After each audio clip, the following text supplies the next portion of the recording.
Hello, everybody, and welcome to the Whiskey Dictionary. Tonight, I have a special guest with me. You may have seen from the title. It might not be that much of a surprise, but today's guest is from USA Today's #1 pick for Best Craft Whiskey Distillery on 2019 and 2020, World's Best Bourbon from the World Whiskey Awards, and Whiskey Magazine's Icons of Whiskey for Craft Producer of the Year 2021. So a little bit of a pedigree. I expect to see him blushing a little bit there. There we go. Robert, welcome to the stream. How are you doing? Thanks for having me, Bill. I appreciate it. No problem. Yeah, I was looking at all your awards recently, and I was like, "Ooh, I can't wait to just list these right at the beginning." So how's things going? You doing well? Man, again, it's been a heck of a crazy last 14 months here. But I've, as much as it's been crazy for everybody, I literally cannot complain at all. It's been a wild whiskey ride for us, and I think honestly, 2020 was literally the best year of whiskey that we've put out so far. It's funny you say that because I feel like, and I'm not even exaggerating here, I feel like obviously I watch whiskey news and stuff, and it felt like every time that there was a story, you guys were mentioned in it. And I'm just like, I get it. I mean, I've had your stuff, but like, wow. So you guys, I would say slow down, everybody. Slow down. You had an awesome 2020. Yeah, let's not build those expectations up too high. I'm building it up real high. Oh God. So I was looking back through my catalog here. I first featured you guys on the channel back in December of 2018. Which was only a couple months after we first met at the First Bastards Ball there. Yeah. And I think you sent, you didn't send me home with a bottle. You sent me a couple of bottles. And right. Then, yeah. Which that makes sense. I will say I've had a little bit of your stuff before. It's something I've partaken. So here's my problem, right? You might be saying like, boy, there's a lot of this left. So here's the problem is that I don't want to finish any of it, and I don't want it to be down to like 10% of the bottle left either, because then it's just going to sit, and I'm not. So you'll notice they're all at about half. Yeah. And that's very holding on to these. So, I've been enjoying your stuff for a while. So for those of you that don't know you, can you give me like the quick little elevator pitch of your distillery? Yeah, sure. We started back in 2014, August. So we've only been around for just a little over 6 years. So we're a super young distillery. My brother and I, it's a small family distillery. So it's literally my brother, myself, and my mother that work full time at the distillery. And then we've got some friends, Josh and Gretchen and Ashley, that help us out, and Patrick from time to time. And that's literally the entire distillery team. But we focus on, my brother and I were trained by master cognac distillers. So a lot of what we do is based on kind of cognac methodology of kind of the thought around buildings, flavor around a place. And so when we left kind of Hubert and some of the guys from Cognac, the big question to us was, well, what does Texas brandy taste like? What does Texas whiskey? What should it taste like?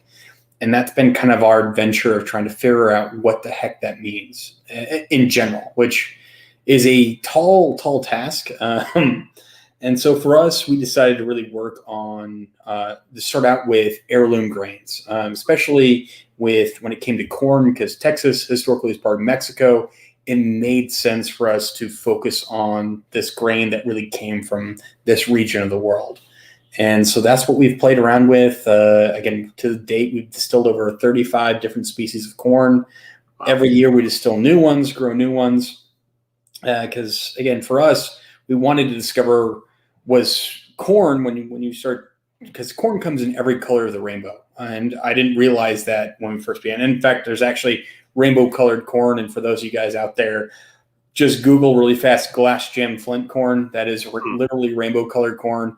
And yes, it does taste delicious when you turn it into whiskey. It's super fun. But I learned about that stuff from you during that first video. Like I never knew bloody butcher corn. Like when you mentioned that just by name, like what a marketing thing. Like I'm not a marketing guy, but I feel like there's something you can do with that. Yeah. Halloween release. I don't know. It is. I mean, honestly, and to this day, that is one of the core things that we use at the distillery. It's one of the 4 core mash bills that we do on a weekly basis. And sometimes we even do that plus something else, just playing around with it. So we play around with those different corns just because we've discovered over time that it's not all corn tastes the same. It's a lot like grapes, in that every varietal kind of has its own flavor and nuance. Some of them are very similar, and some of them are just drastically different from each other. And that's been just the fun part of exploring and figuring out what in the world is going on with corn. And so the last 6 years have been really along that discovery. Now, in year 4, we started playing around with, we decided to, not only would we do experimentals on just corn, but we would start doing a year dedicated to a different experimental. So we've had a year of rye that we've played around with, from high rye bourbons to actual rye whiskey. We had a year of barley where we did single malts and Irish style whiskey and high malt bourbons. So again, we continued on just kind of playing around and toying with what can we find, what grows locally, and what kind of cool different things are going on. Cool. Quick thanks to Swami for the super chat. Appreciate it.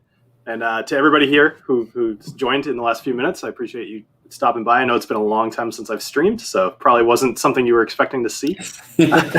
But so let me tell you guys what happened and what kind of led to me coming out of my live streaming retirement since October. So Robert sent me some samples, and he sent me some really exciting samples. So actually, let me even back up a little bit. So Robert sent me an email and just says, "Hey, Bill, can you confirm your mailing address? Because I want to send you something." and I just, I replied back with my address. I was like, "Is it something good?" Or something like that. So it ended up terrible.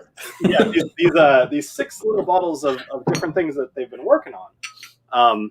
And unless I'm mistaken, a couple of these are more just your main line that I probably haven't had anything newer. Like obviously your taste is changing pretty frequently.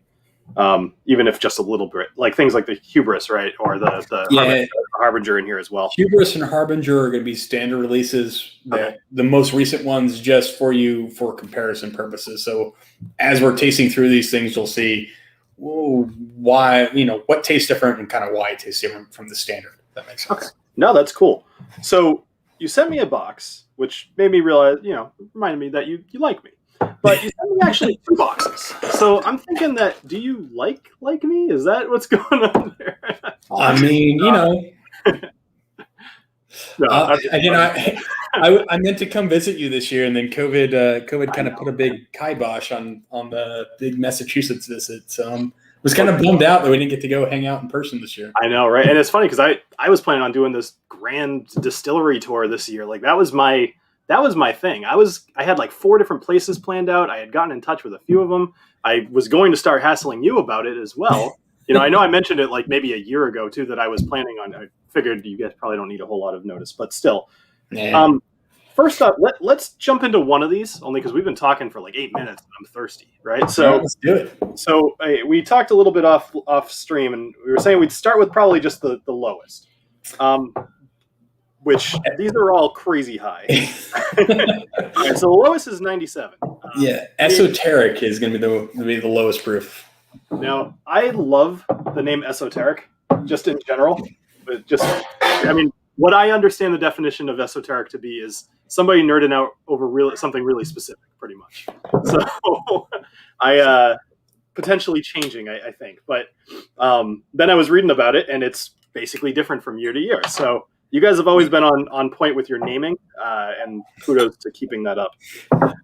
And that's, I have to give my brother credit. He is the master namer of the family, but Esoteric, because we only release it every couple of years, which is, I don't know if that's the way it started out that we intended to do, but that's just kind of how it's turned out, that it is this weird kind of Solera that we do, that it's all where these experimental whiskeys get blended into. Mm-hmm. Half of it will get bottled. The other half gets put back in barrel. So for this is not called bourbon, obviously, because we're rebarreling stuff. And then after a couple of years, we'll pull it out of barrel and blend new stuff into it. So this particular guy's got green Oaxacan corn, caramel malted wheat, and now purple prairie barley, which is the newest one, which is part of that, again, that year of malt experimenting we did about 2 years ago.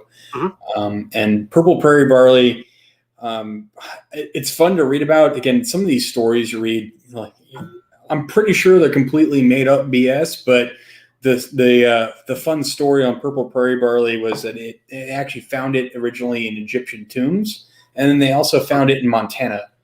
So the theory was that at some point there was a camel train that made it across the Russia and all the way over into the United States. That sounds like a whole bunch of bull to me, but right? yeah, I guess years of travel. I mean, I'm sure. I don't know. That's crazy. So I think maybe somebody just robbed the tomb and brought some flowers back with them. Yeah. I don't know. For me, again, for us, the reason why it really kind of attracted us, the reason we decided to play with it is because we've had so much luck with purple corn. Mm-hmm. My brother was like, well, what if we get purple every color of grain and see what happens? Okay. And so this was grabbing purple barley and seeing what happened with it. So this guy is kind of a unique blend for us because it is a much older blend than typical. So it's the youngest stuff's going to be 42 months. The oldest is going to be just over 6 years old. So it is a much older blend. So it's got a lot heavier oak. There's actually a lot of European oak barrels in this. So that tannin's going to be much higher. Even though it is 97 proof, it does have a much larger impression of oak than you'll get with even some of our other whiskeys. Okay.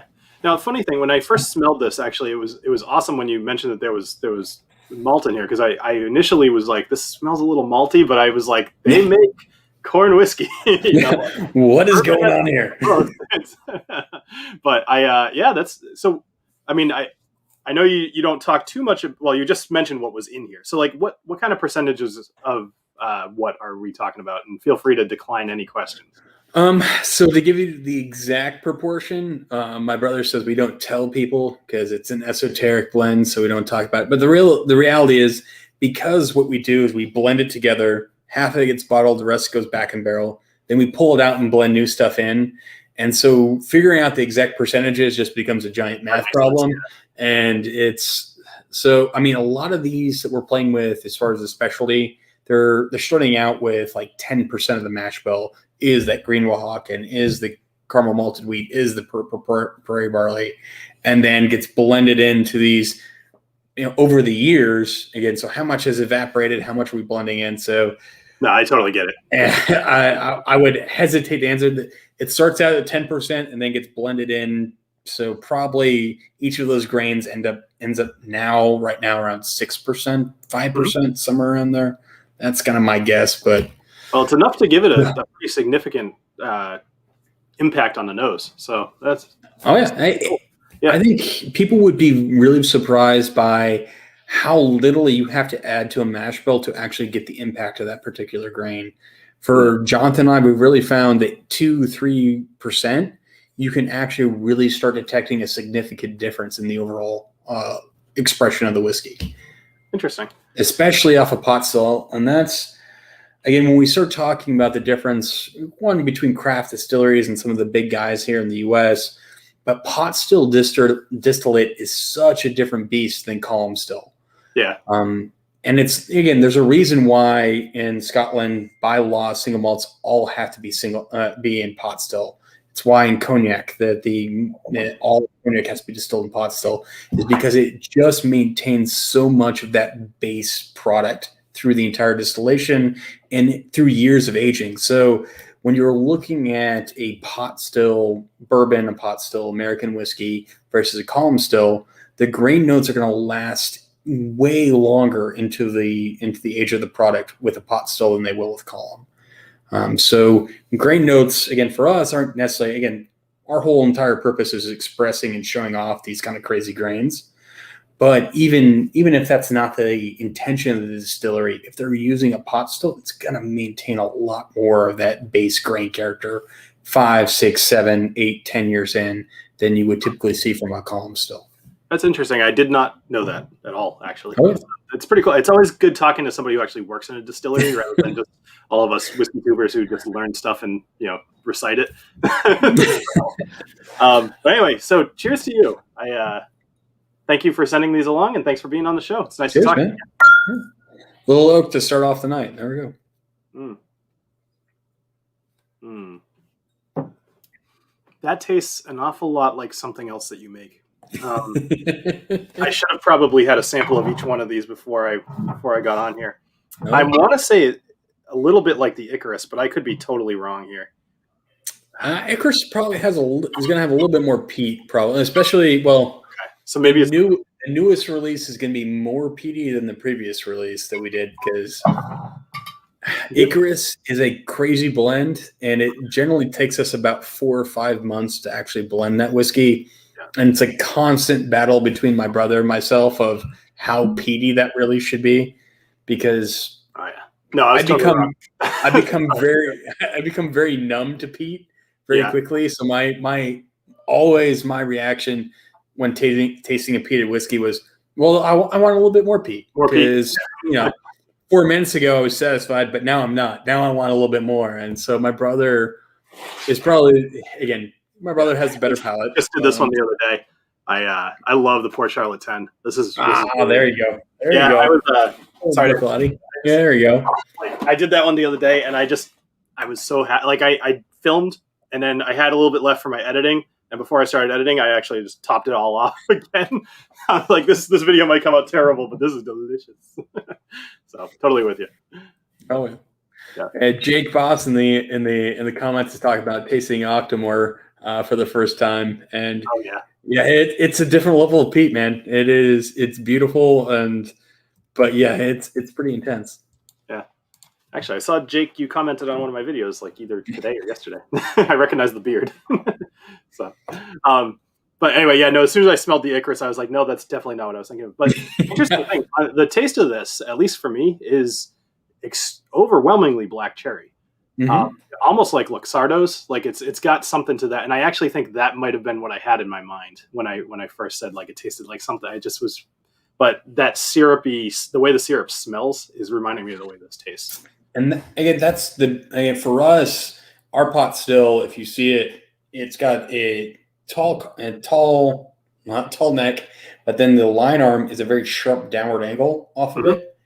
And so when you have a downward angle, again, part of the inspiration for us off that was like Mortlock and some of these really meaty, heavier scotches. And that's kind of what we see, is that we get these heavier oils that are going to come off distillations. They don't get refluxed back into the pot.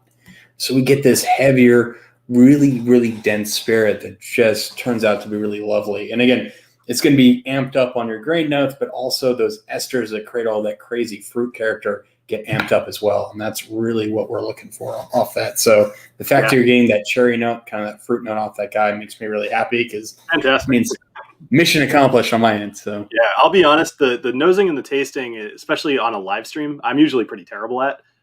I find I need to take a lot more time with my whiskey than probably some of the other reviewers, and but that should also speak to how prevalent it is. So I'm trying to figure out the best way I want to do this, because I've got this little guy that says hazmat on it, and I definitely want to make sure he's a 70.3 ABV. This is the Ironroot single barrel Hubris, so we definitely got to get to that tonight. I'm just looking at the time and realizing. And that's also, again, so kind of the fun thing. So we've sent you regular Hubris and then hazmat Hubris. And then I sent you regular Harbinger and then tri-barrel Harbinger. And that's kind of the dichotomies I want to show you. Because again, the Hubris is literally, it was of the 5 barrels we picked for Hubris this year, they were all super high proof, but there was the one that was over 70%. So we were like, we have to release that one by itself, because we're ginger and that's what we do. We like crazy things. So we had to do that with that one.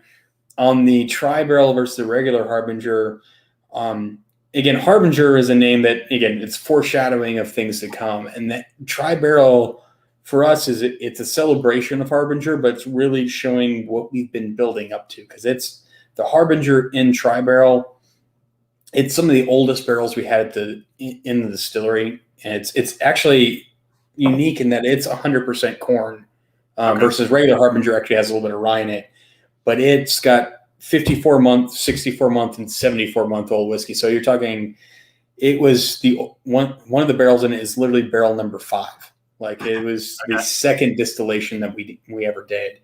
and it's some of this dark, really beautiful, older Texas whiskey. And for us, it's like that's where we're going with our whiskey. That's kind of the dream of where everything is moving towards. And so, again, that's kind of why I wanted to show that dichotomy. One, you get the beautiful kind of younger spirit, but then when it gets old, what the heck does it do? And that's kind of the showcase for that. So actually, speaking of just your warehouse and where you're storing this stuff, Yeah. I'm very interested to know, because I haven't been there yet. It will happen eventually. What is your warehouse temperature controlled, or do you just let it breathe? Like what? Yeah, I imagine it's so hot there. Like you got to do something, right? So for us, again, we bought this old boat dealership that's where the distillery's at. And so totally the warehouse has all these giant doors on the side, but then in the center, there's actually a vent that goes through the center that we're able to open up. So during the summer, we really like to get a lot of air movement through the warehouse. And so we'll actually lift up the doors and then open that center vent, and it actually creates kind of almost like a convection where it's pulling air through the entire warehouse.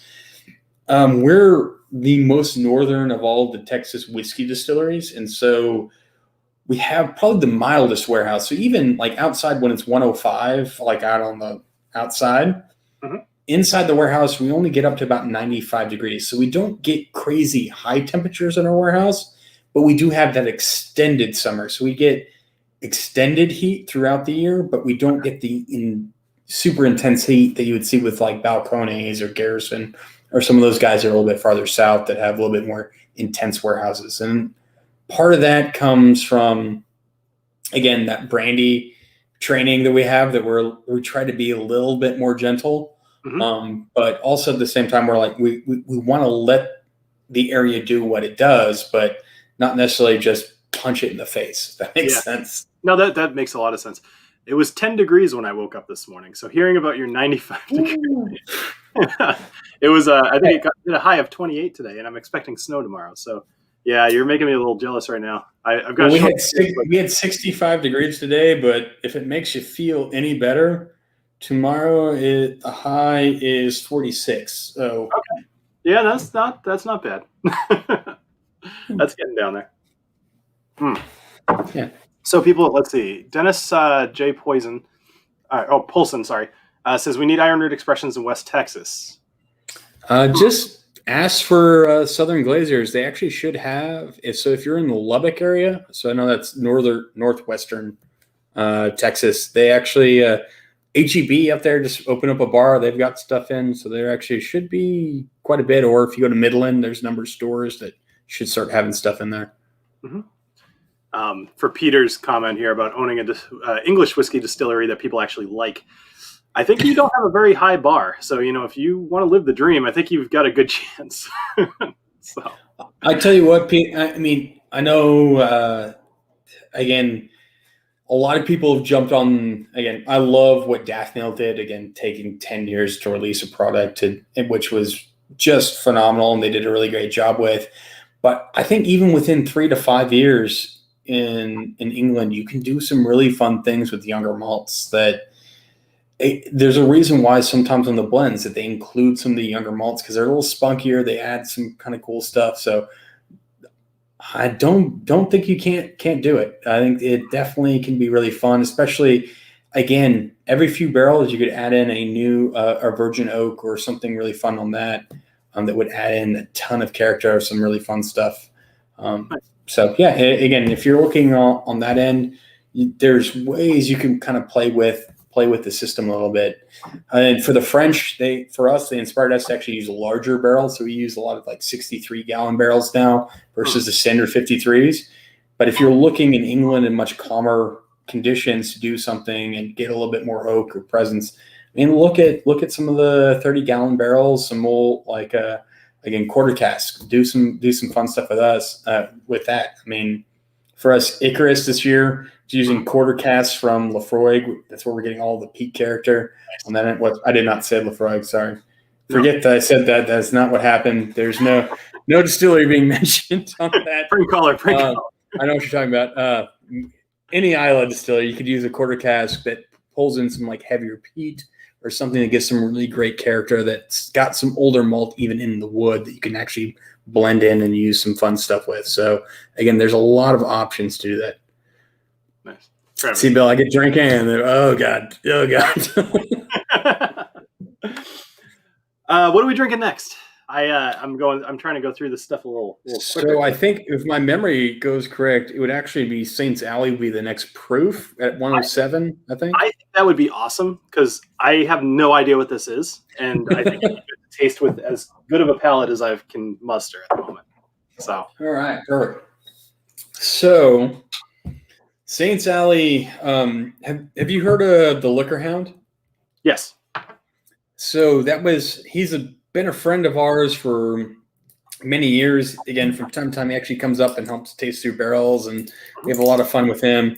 Nice. And so we decided a few years ago that we wanted to do a fun project with him. And part of, again, the fun of owning a distillery is not only can we make product, but we can actually bring in product from all over the world. So we brought in rums from all over the world now, which has been a lot of fun.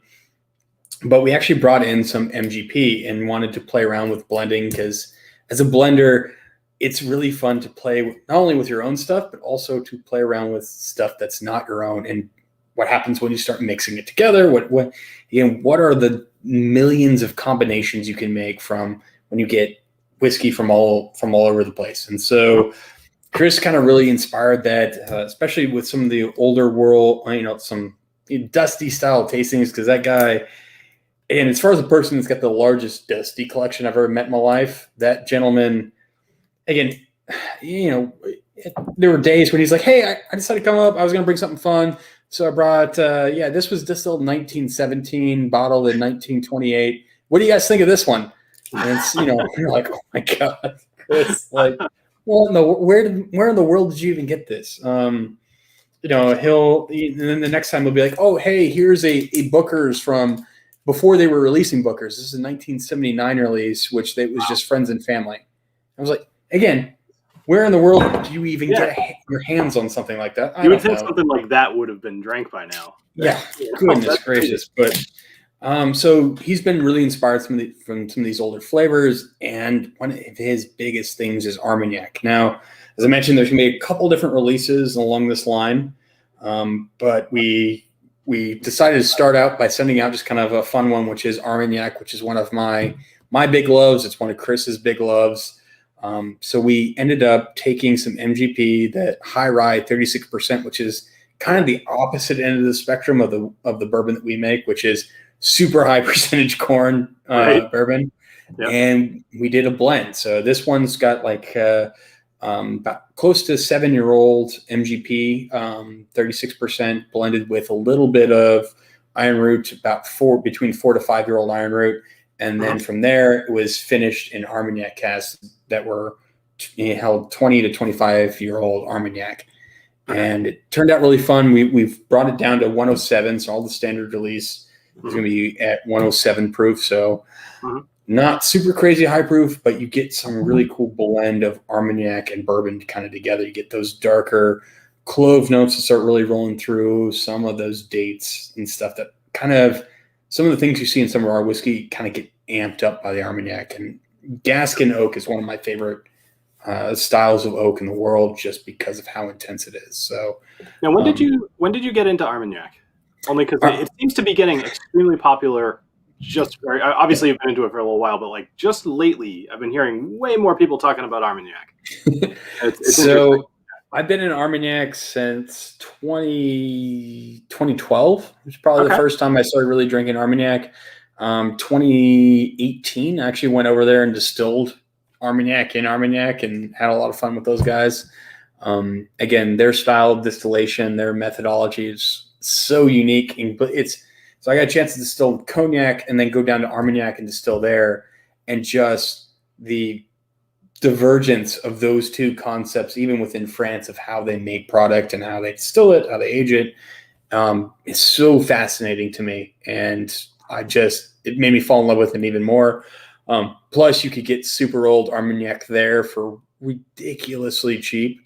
I think we came back with some 70-year-old Armagnac that we spent, I think, $130 to get a bottle of cask strength, 50% 70-year-old Armagnac, which is just, I mean, again, it gets more expensive when it gets of course imported and taxed and all that stuff over here in the US, but it's one of those products that is so undervalued for what it is right now that it's hard not to love Armagnac. Now, if you're jumping into Armagnac, my very strong belief is hit 20-year-old and go higher.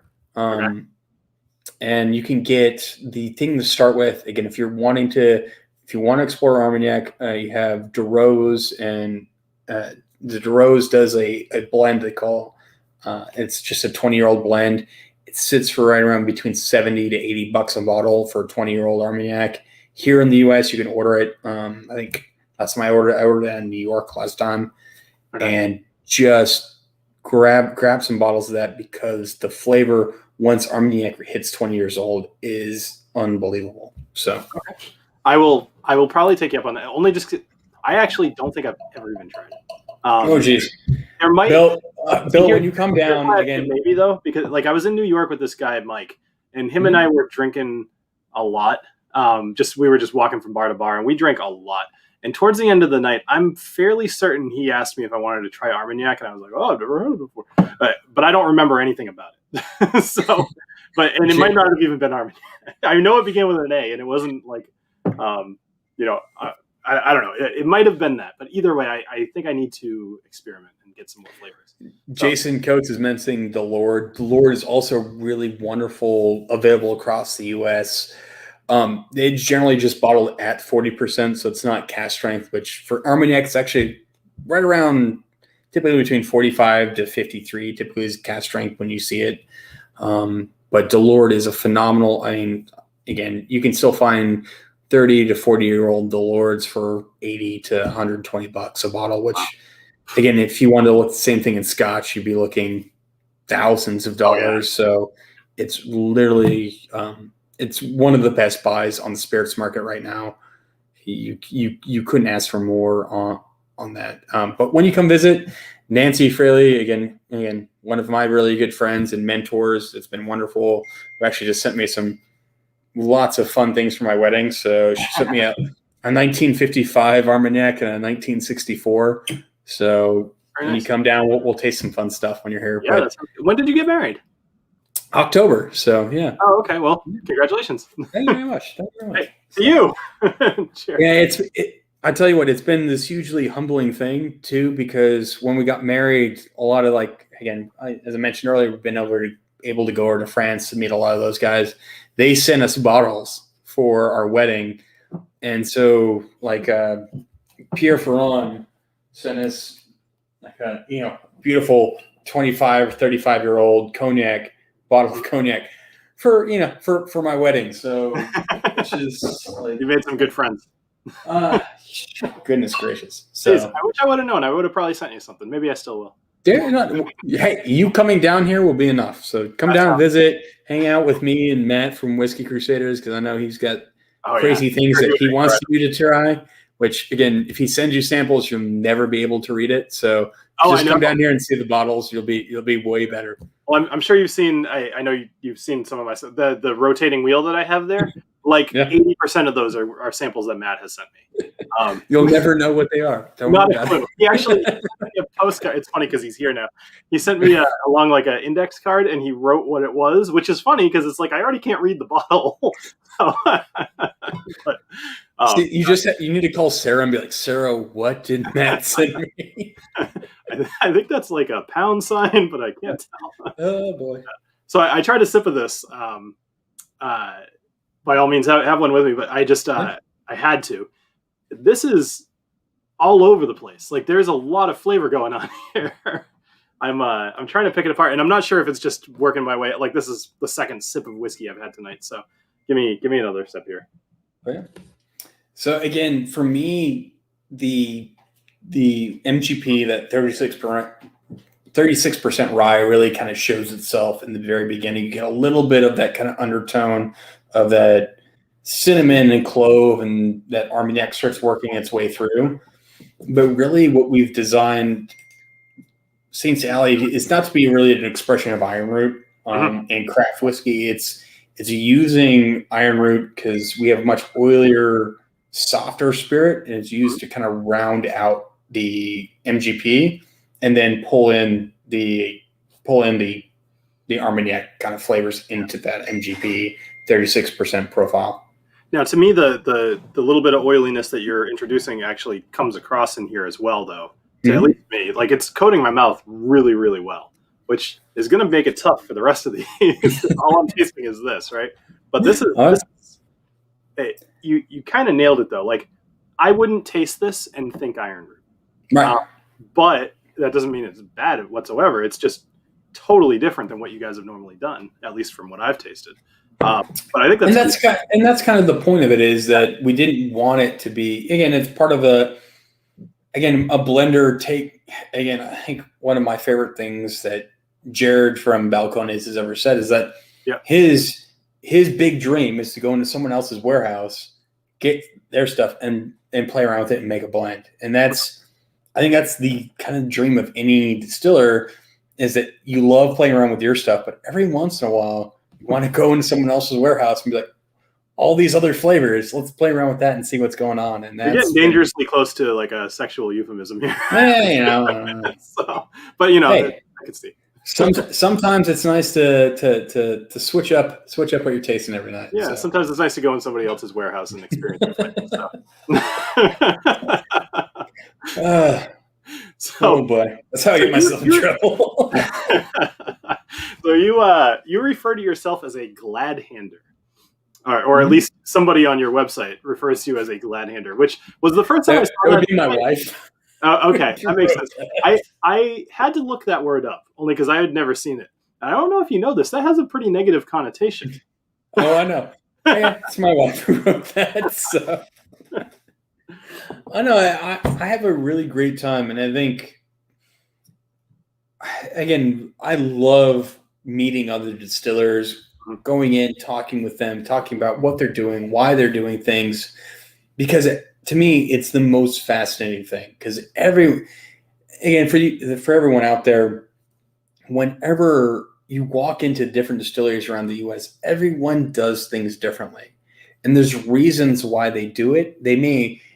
And sometimes they may not know why they do it that way. They're just like, I like it the way it turns out when I do this, and it's, for me as a distiller, seeing where they're doing things differently and the differences that result in those different actions of again, they chose this different yeast, they chose this different grain, they chose this different cooking temperature versus the other distilleries. They pitch yeast just raw into a fermenter, or do they do a starter for their, does the starter have mash in it? Does the starter just water?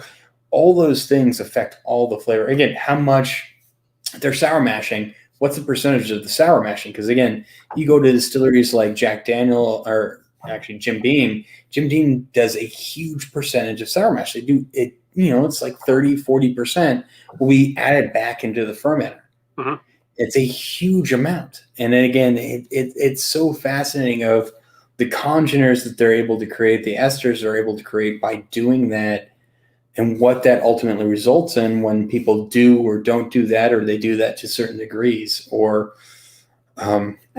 it's utterly fascinating, every part of the process to me, and why people make certain decisions and kind of their reasoning behind that. Because sometimes they may have a reason for doing something that, for me, I don't see that's the reason why they're doing it, but you see the results of that nonetheless. And it's really a beautiful thing, which again is why I love being so out there, so much talking to other distilleries. Like again, one of the most fascinating distilleries, again, for everybody, I will talk praises about Spirits of French Lake up in Indiana. Okay. Alan Bishop is one of the most knowledgeable distillers, one of the most knowledgeable people I've met in the industry, and his choices of why he does things really resonate to create a very unique spirit versus, again, different decisions other people make. And it's just so cool. It really is. And again, I could go on and on about that whole topic, but no, that's awesome. every decision you make really results in that flavor difference that you do. Yeah. No, it's cool listening to somebody with your experience actually like talk about this stuff, because it's not, like I said earlier, it's not something that I can do all the research in the world, but I'm not actually making whiskey. So it can only take you so far, you know? And sometimes you say something like, oh, well, this is what creates this flavor. And that could be true. That may not actually be the exact reason why that particular flavor develops. And I think that to me has been the most fascinating thing, is that you see people doing things for certain reasons, but it's the results down the line that actually create different things that they weren't anticipating, or result in different things that they weren't anticipating. And it's utterly fascinating. And again, that's why people ask, well, why do you give out your recipes? Why do you give out your yeast profiles? Why are you so open as a distillery? And that's because at the end of the day, I could tell you everything I'm doing. You could try to do exactly everything I'm doing, but if you're doing it up there in Massachusetts, not a chance. It's going to turn different. It will be a different thing. Totally. And that's, to me, would be super really fun if someone did that, and I would really love it. But because again, so the information you just get from that knowledge in general. But again, there's no way to copy anything if you're not in the exact same place, exact same still, exact same everything. It results in a different product. Yeah. Well, that whole thing with Lagavulin and Laphroaig, like Lagavulin attempting to copy what Laphroaig was doing. And, that was an interesting story. That was actually the first time I really thought hard about microbiomes and how much they mattered, a few years ago. But hearing you say that, I mean, you're totally right. People could throw the same grains in, the same yeast, all that stuff, but it's going to come out different. Even aging, I mean, you're getting most of your flavor from the barrel. So it's going to be, it's just not going to come out the same way. I'm dying to try this Harbinger. All right. So this one you need to pour side by side, regular Harbinger and Tri-Barrel. Perfect. Next to each other. So I'll do the Harbinger over here, which is one that I've had, but not recently. So, by the way, you'll be happy to know this, just as being the guy that you are. When I have people over here, one of the things that I do. Even post COVID, I have like a couple of people that I'll hang out with. We all quarantining together, right? So I'll bring them down here and I'll just say, like, pick anything you want, right? A lot of times they pick up the Ironroot bottles because they're so unique looking. Like, I mean, these things are freaking huge too, which I'm sure that the store owners hate, but they hate so much we've had to change, which is the unfortunate. Well, I know you guys have this style as well, but. Yeah, we have this style, but this actually is going away. Mid-year, there's going to be a brand new label, and there's actually going to be a big new medallion that goes on the bottle. Nice. So we're bringing back the metal R.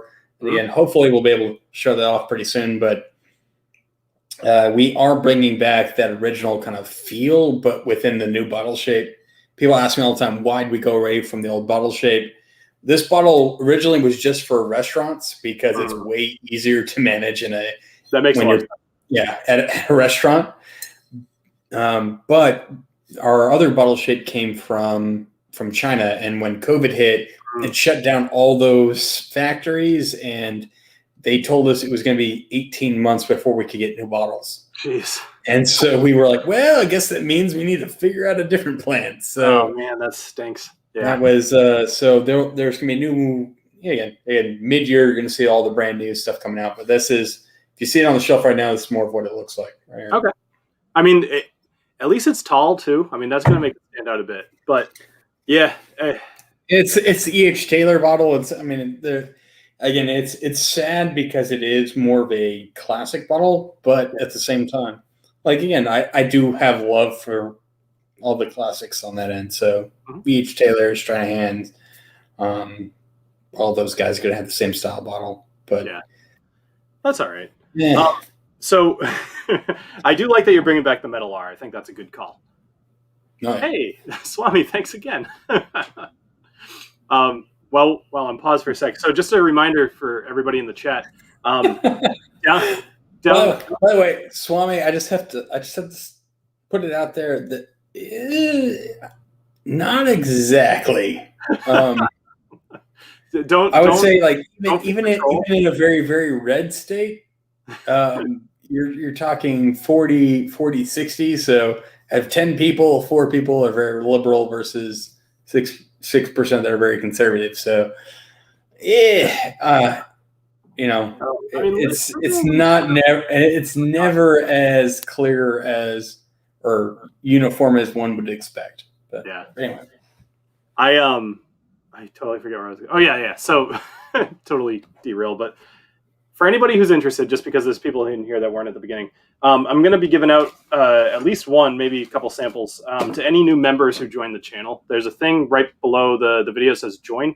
If you sign up for that, I'll at the end of the stream, I'll pick somebody to give a couple of these samples out to. So if you'd like to try some not yet on the shelves stuff, then it's a good chance to do it for a pretty small amount of money.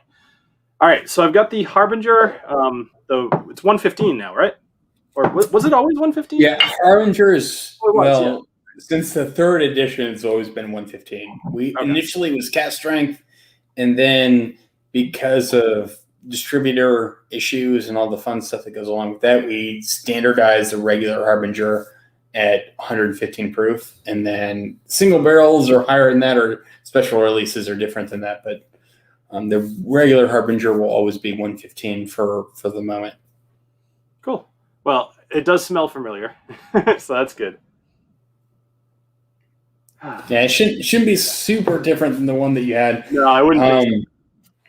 For me, we're slowly aging up. So again, probably the last time you had it was at 24 to 27 month on the young end, 4-year on the old end. The most recent ones are more 32 month on the young end, and then about 54 on the old end. So. Okay. So for those playing along at home, the regular Harbinger, like we just said, 115. The Ironroot Tri-Barrel is 127.6, so 63.8%. And you can tell when you smell it. So let's. It's not shy. It's not shy. No, it's not shy. I like that. I might use that. That's good. All right, so I'm just gonna have a taste of this one. I'm gonna smell it just to refresh my memory a little bit. And cheers.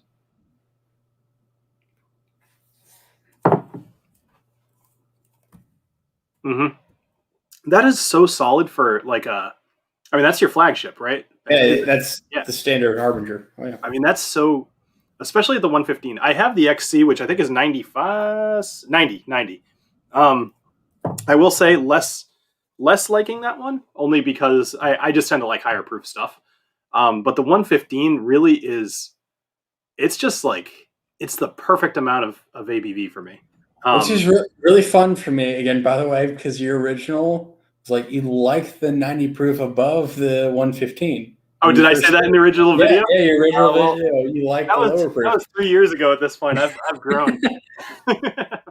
But again, because it was, you got more of the pear, more of those maybe kind of lighter fruit notes. Now I'm just a proof whore. Yeah. Aren't we all? Aren't we all? All of you. We're all proof whores. I'm trying to remember. There was some video that I did. I know what it was. I did a second version of my definitive beginner bourbon buying guide, and one of the whiskeys I recommended on that one was Jefferson. And like, it didn't even take me a couple months after making that video where I was like, I don't think anybody should drink Jefferson's. Like, at least not the original one.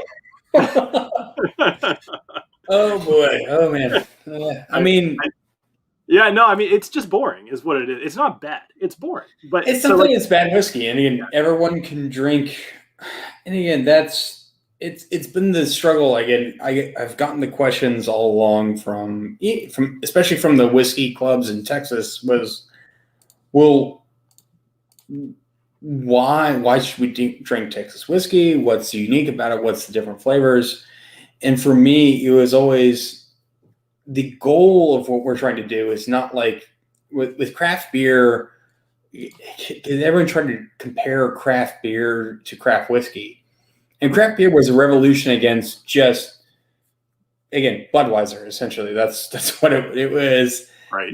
There was one style of beer, and that was what everyone drank. And for us, it was not the same thing. Like, we were not rebelling against bad quality beer or low quality or a single style of beer. For us, we were just trying to widen the flavor palette of bourbon. Mhm. Because when everyone was comparing bourbon to Scotch has this giant variety of flavors that you can get, from all the different finishes to all the peat and everything you can get. It's a giant flavor palette. And the problem, again, that people came to me with was that bourbon was a very narrow flavor palette. It was really good. It was super great. They loved it, but it was a much narrow flavor palette. And so Yeah, for us, totally the agree. goal was not to create, because again, they all created phenomenal kick-ass bourbons, and they still do, like Mhm. every day, all day. Really wonderful bourbons. My goal is to go, well, we have that, but what if we widen that flavor palette to something a little bit different? Mhm. And how far can we push that? And I mean, that's kind of what our goal as a craft distillery is. Let's do something that is technically bourbon, but let's do something a little bit different than what they do. Well, I gotta say, when you first told me about what you were doing with your whiskey, it was my reaction was like, "Go home, you're drunk," right? So you're I like, mean, "We got but all I these different was, colors of but corn. There's like that's 50 another different point. colors It's a of whole corn." other point. But no, I mean, obviously it's good. All right. So with the tri barrel here, tell me before I take a sip here. Just tell me what I should be looking for. Like, go ahead and ruin this for me, because I'm interested. So Tri-Barrel is a much deeper, darker version of our whiskey. It is what we're going towards is much older Texas whiskey. So typically when you're talking about Texas whiskey, you're talking 2 to 4 years old. Tri-Barrel is everything beyond that. Everything that people, when we first started, told us that you couldn't do with Texas whiskey. You could not age it longer. You could not do more than 4-year-old with it. And this is our kind of response to that is, yes, you can. It is not the same thing as the younger Texas bourbons, which are really fun and can have some really cool character. This is its own beast that is a very different product with these deeper oak notes that you're going to get with this intense aging, intense oak profile. Yeah, you're not But kidding with the oak, man. Holy crap! it That's is not shy. Again, we're talking about this is not a shy whiskey. The oak and the tannin are very much present in this whiskey, but it is also at the same time that older expression of Texas whiskey. So again, you can talk about bourbon for the most part. 8 to 12 years old is the best version of bourbon, but there's those barrels when they get older than that that can do these amazing, wonderful things. And for us, that's what this is. It's standard is going to be, again, that 3 to kind of 5, 6 year old is the kind of best range for Texas whiskey, in our opinion, from standard barrels and all that.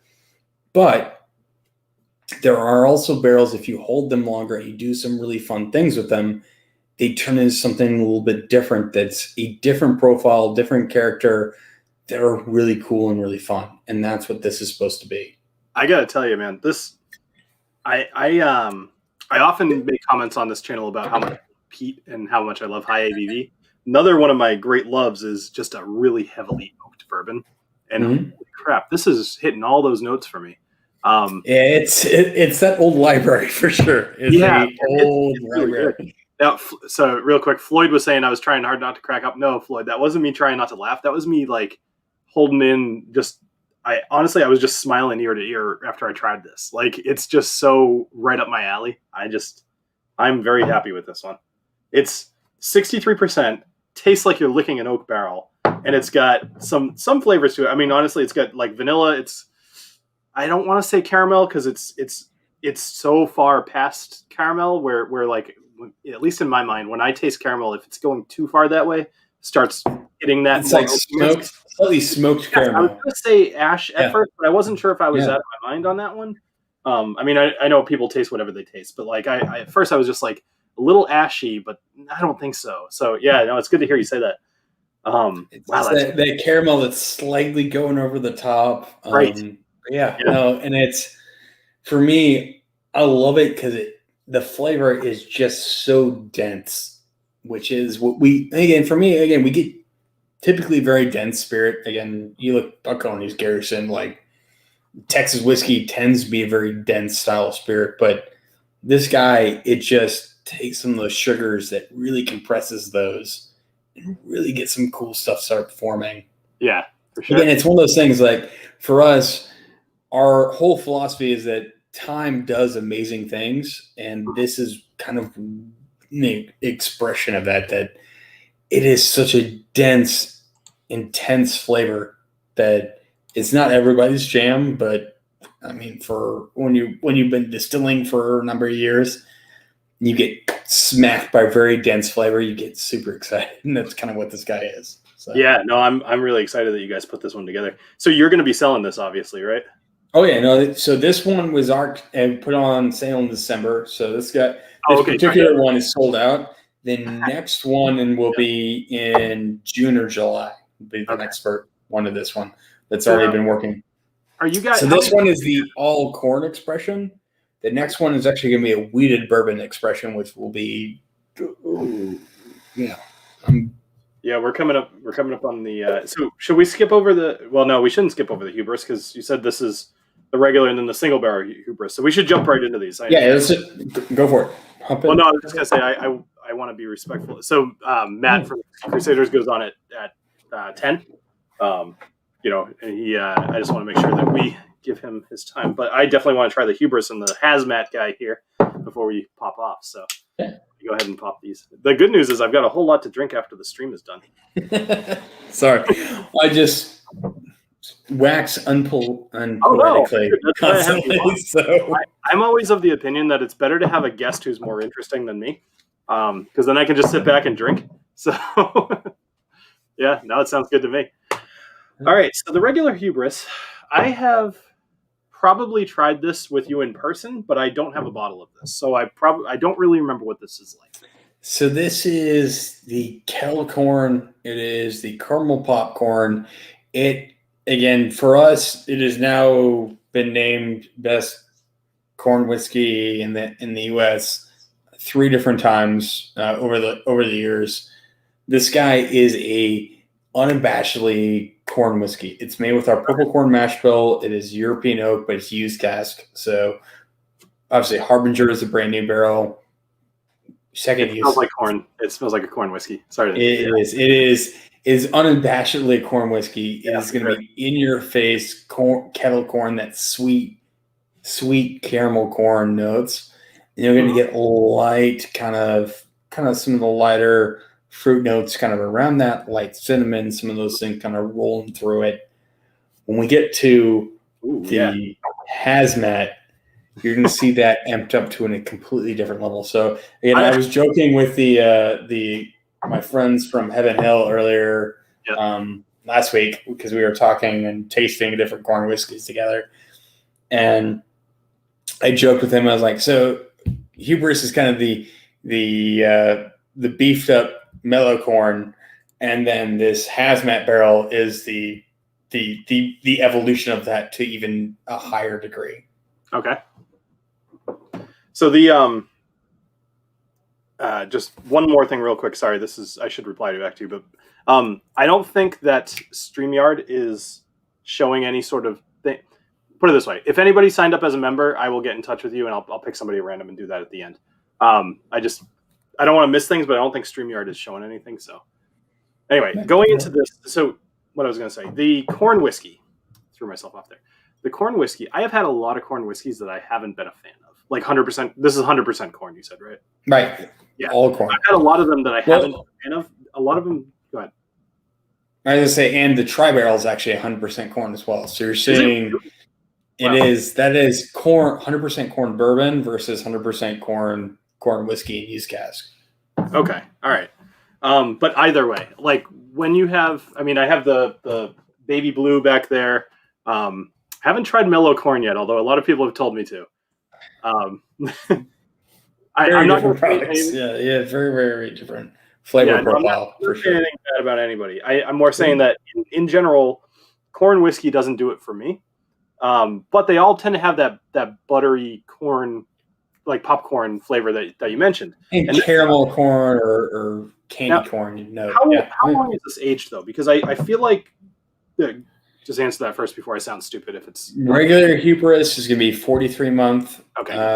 The hazmat I think was 48 month. If that makes sense. Travis, YouTube membership thing. You're fine though. We'll talk. I was gonna say I was hoping it was not young, because I was gonna say the amount of time that it's spending in the barrel, I think, is what's doing this for me.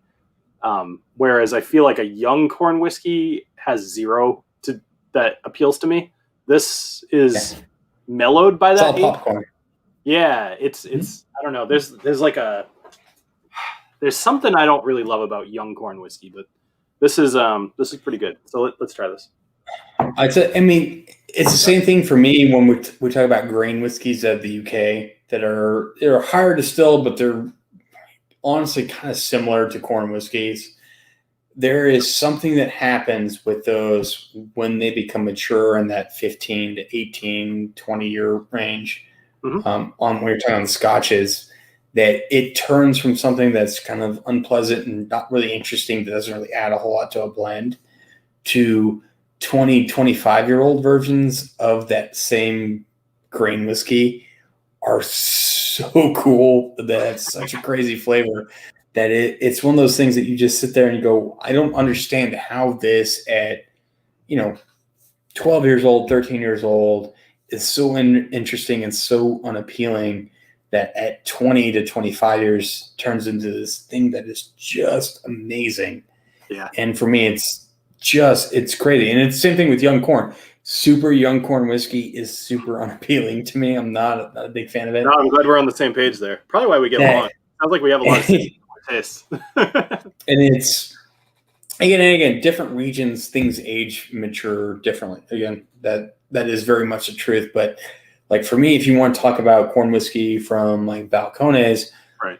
For me, Baby Blue is not my jam. But if you move into their very mature corn whiskey, it's bluesy, the 4-year-old, 5-year-old True Blues, or their cast strength True Blues, that is really fantastic, really wonderful. And it's, again, with some of those really intense grain character whiskeys, you have to move beyond that kind of youthful, kind of crazy state. Now, with Baby Blue, there's this crazy mellow, like cotton candy, candy corn type note that if you use it in a cocktail and do some really cool stuff with it, you can do some really interesting things. But for me, it's not my personal jam that on that end for drinking straight. But you get into their older stuff and it just turns into really cool, fantastic things that are so unique. They're so different than even any other blue corn whiskey that I've ever had in the world, that they just do some really cool stuff. And it's everything just needs time, I know, in my opinion. No, I'm a huge fan of Balcones. Even like my baby blue review that I did, I just like I said, I wasn't crazy about it, but a lot of people told me in the comments, they're like, you got to try the True Blue. So I'll be doing that as well. So anyway, 4 or 5-year-old True Blue. Yeah. All right, I'll keep an eye out for that. Yeah. All right, so now it's finally time to try the Hazmat. It's funny, I didn't think we were going to get all 6 of these, so we're only a couple minutes over. That's fine. Do it. So here we go. This is 70.3%. I didn't even have to look. I just remembered. 70.3%. This is now the highest ABV thing in my bar. So this little tiny bottle. All right, so cheers, Robert. Thank you for coming on the stream. Yeah, again, they're a bit higher proof. ECBPs, higher proof stags in the world. But it is now coming off of the regular Hubris to that. It's, to me, it's just another level of flavor. It doesn't burn like 140 proof like you'd expect. Now, it doesn't, but it's close. 120, 125. Yeah, no, it's an intense whiskey, but it's not quite the 140 like you would expect. That is high. Give me a sec.